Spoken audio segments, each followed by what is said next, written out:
So I'm so happy to be here with you all in the Asian conference. And the title of my presentation is Afghan Microsocieties in the Context of East-West Clashes, Discourse and Representation in the Kabul Times. I'm a doctoral student from Brazil. I studied at Juiz Fora Federal University. So this structure, I plan that you all can see how the power of the media, especially Kabul Times, created narratives and also discourses with the ethnic groups in Afghanistan and how they reacted to that. First of all, why Afghanistan? There is a Pashtun myth that says that once God created the world and they took all the leftovers and rocks that fit nowhere and put somewhere, some random place. This random place would be Afghanistan, the land of Afghan people. And one of the keys to understand this complex society is inability of hegemony, the capacity of a native people and also maybe an invader that have problems to control the whole country.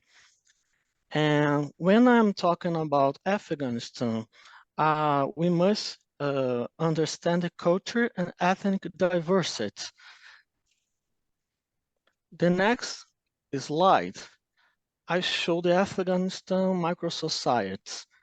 As you can see, the Pashtun, Tajik, Turkmen, Baluch, and among others, one living in Afghanistan. But why do I use microsociety concept instead of ethnic group or ethnic diversity? I'm based in a concept of Amin Saikal, a conception. He's an Afghan author. And as I said before, to understand Afghanistan, we must have in our minds the inability of the groups of get the hegemony. And the microsocieties, they are relative autonomous and capable of rivaling national projects with the central power, according to this Amin-Saikal conception. Not only microsocieties will be mobilized in this research, but also the ethno-symbolist paradigm of, Anthony Smith. Anthony Smith understands nationalism has roots in antiquity. It is primarily understood as a modern concept.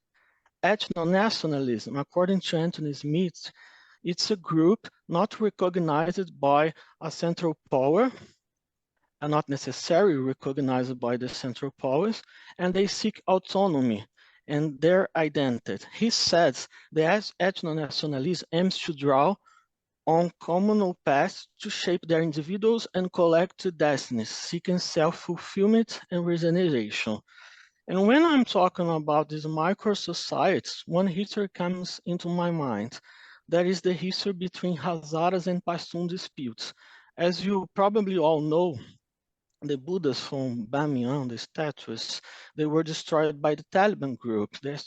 But before they were destroyed by the Taliban, the Pashtun in the 19th century had already destroyed their faith. And why they did it? They did it because the Hazara claims they are the original people of Afghanistan. They are not the only one who claims that. The Pashtun also does, but in a way of destroy their narrative, they destroyed the Buddha, because the Hazara said, oh, look at me, I am like, I am the native people from Afghanistan, because the Buddha that is here a lot of time before me, he has the face like me, similar than me. And when we are talking about also geography fragmentation in Afghanistan, when we take for instance, the Indo-Kush and Pami Mountains range, a lot of scholars, authors, as Dubai and Person, they believe that this fragmentation, geographic, helps to understand this fragmentation from the point of view of ethnic groups. But the 20th century had a lot of attempts to force and promote a feel of nationalism. One of the first newspapers in Afghanistan, known as the Lamp of Afghans News, it was had the editor as Tarzi family member, and it follows the ideas of nationalism. They wanted to control an idea that would put together all these micro-societies. But would be that a problem? The Western style nationalism that is not present in Afghanistan, would be that a problem? Well, it depends on the point of view. I would say there is a lot of elements like religion, customary codes, and traditions that make them together. And in the crucial moments of the history of Afghanistan, we can see some kind of union. For instance, when Ahmad Shah Abdali founded the modern state of Afghanistan, he was able to enjoy a lot of micro-societies with him. And in the resistance against Soviet invasion too, although there was a fragmentation of lines of fights, we can say they were together in some way. Well, the next slide, I talk about the Soviet invasion, and it's not my point here to talk about the invasion itself, but how Kabul Times represented. According to Kabul Times, Amin, the ruler of the time, he was murdered by the Afghans and not by the Soviet people. Well, that's a lie. When we look at works of Amin Saikal and Hamon, for instance, we can see he was killed in the royal palace, and the invasion was considered by the newspaper as a help, not an invasion, but a help required by Amin to fight against the external enemies. Just a minute. Here we have some cartoons that were presented in the Kabul Times, and the image talks by itself. It clearly shows politics, force to show the policy of no alignments during the Cold War. And I use the Latin and author that says this policy of no alignment during the Cold War didn't happen as we used to believe, because despite the efforts of the moderate groups, they show it, and I'm talking about Afghanistan here, they clearly make the position in the discourses about the Cold War. And I use Shahadou and French author and his approach to understand these cartoons published in the Kabul Times, to understand how they alternated the effects of reality, fiction, and truth, with the purpose of make the discourse, the speech, and representation anti-American stronger. So, the power of media in Afghanistan. Radio has been the most popular form of media in Afghanistan since the 1920s, according to SIA World Factbook. Television came later with the help of Japan in 1978, after the Seoul Revolution, the April Revolution, due to politics and economic instability that were happening in Afghanistan. And Kabul Times, the first edition of Kabul Times, explained why it was released in English, and which was the public they were aiming.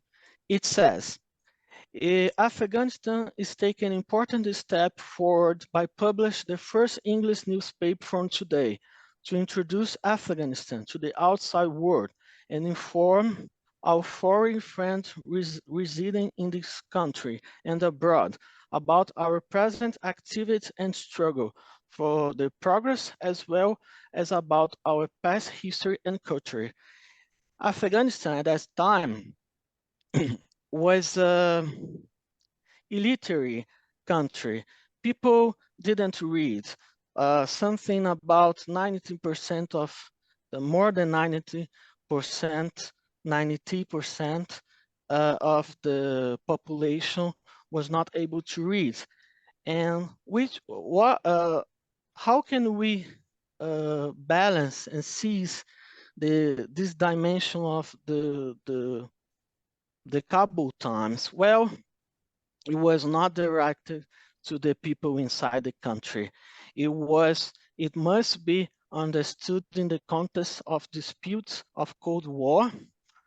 And it doesn't mean that people inside the country didn't read it, but the elites, the privileged people and the politics peoples of the country. And Kabul Times approach of the rules and microsocieties. How was the approach? Well, it's very surprising when we are reading the Kabul Times, when we can see in one page, in one day, they are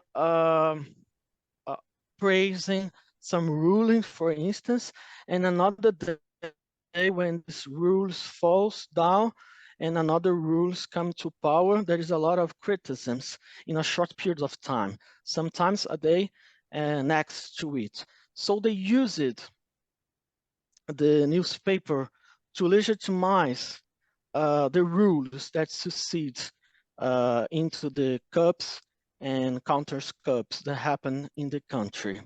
So, for instance, we have the party of PDPA, the party of people from democratic people from Afghanistan. It was a party with Soviet influence that came to power and saw revolution, the April Revolution.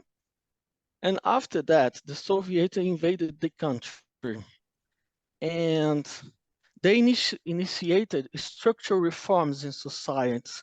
They tried, for instance, to eradicate, to eliminate religious education at schools and establish deepest reforms as land reforms, restrictions of polygamy and the age of marriage, for instance, the end of the dowry, the price the people had to pay when they married, and the end of usury, when we lend money. But which made it impossible for peasants to obtain seeds and agricultural instruments. But Kabul Times showed everything was fine. People was happy with the reforms, and everything was fine, as I said before. But they also showed the vision, the point of view of Soviet about what was happening in the country. They considered, Soviet considered that the country was feudalism and pre-feudalism. It was clear on the newspaper these terms.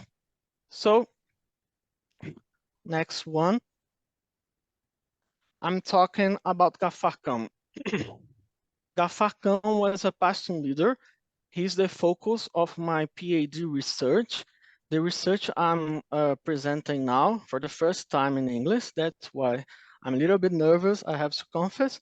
But the Ghaffar Khan is the leader of Pashtunistan, a movement that side by side with Gandhi represented the resistance from the India from the British, and Abdul Ghaffar Khan wanted, desired an independent Pashtun state, the Patunistan. As I said, he was friend of Gandhi, and he was inspired by the now violent movement of Gandhi. And he created a specific movement known as Servants of God. The servant was God is so interesting because Pashtuns, one of the not on the major group ethnic micro-society of Afghanistan, they had a customary code known as Pashtunwali, and Pashtunwali guides the way of life, the daily, day-to-day life of Pashtun. And one of the elements of Pashtunistan, known as Badal, is misunderstood with revenge. Although it says that when someone murder a member of a family, a clan, you must kill it back, revenge. I will use this term revenge, but it also says that there is some retribution way of understanding it, because the same code says about forgiveness, but West only emphasize the revenge and the murder cycle of this personal code. Just a minute. Why I'm talking about it? I'm talking about it because if you understand that Pashtun followed the Badal, Abdul Ghaffar Khan was able to use the non-violence to resist the British society invasion, the British Raj on India. And that's something amazing for me. That Pakistan is the focus of my PhD, and it's related to Kabul Times because Kabul Times used Ghaffar Khan, a huge leader of not only Afghanistan but Pakistan to an India, to legitimate the Soviet invasion. He was interviewed, and he says it was everything okay with the invasion. I didn't. Sorry, I want to say that I must study it deeper at my PhD to see if that really happened or if he was manipulated by the Kabul Times. And conclusions of my work, of this research. Well, what is important here? What I want to take your attention, pay your attention at, is the Kabul Times was used to pursue the goals of the rulers that were in power. And we have the falls of monarchy with Sahih Shah, followed by the rules of Amin, Taraki, and later with invasion, Soviet invasion, Brabak Kamal. And they said that the microsociety was passive. They had no willing. They were only congratulating the leaders that came to the power, and that's a lie. Because when we compare to another works, we can see, for instance, the Nuristan and Bandaskan region, as Ramon said, revolt spread until it involved each of the 29 provinces and almost all ethnic group in 1987. In one example, very important here is the Herat massacre. Massacre, sorry. It happened in 1979, and just to finish, the Kabul Times did not say any word about it. It was when Microssociety joined the guarnitions and killed the Soviet policemen. And the newspapers do not say any word about it. On the contrary, he focused on the events about education programs. And microsocieties, they were not passive, they were active. For instance, when they resisted the Soviet invasion as well. A lot of groups resisted to it. And I'm sorry about my bad English, and thank you for listening. And the contact is here on the screen, and I'm so happy to this opportunity. Thank you very much. Well, thank you, Mr. Yuri Alam, Marshall Tesch. Do you have any comments or question? Mm, uh, have you been to Afghanistan, Mr. Yuri? Well, I just want to thank you. Oh, have you been to Afghanistan? Not yet, but I'm going to be on London to a Oh, PhD research, and I plan to go to Pakistan first this I, year. uh, when you visit Afghanistan, please take care yourself. Yeah, I've never visited before. I studied since graduated the student studies, but I know it's not a good time to visit nowadays. Thank you very much for your interesting presentation. Thank you. Thank you, sir.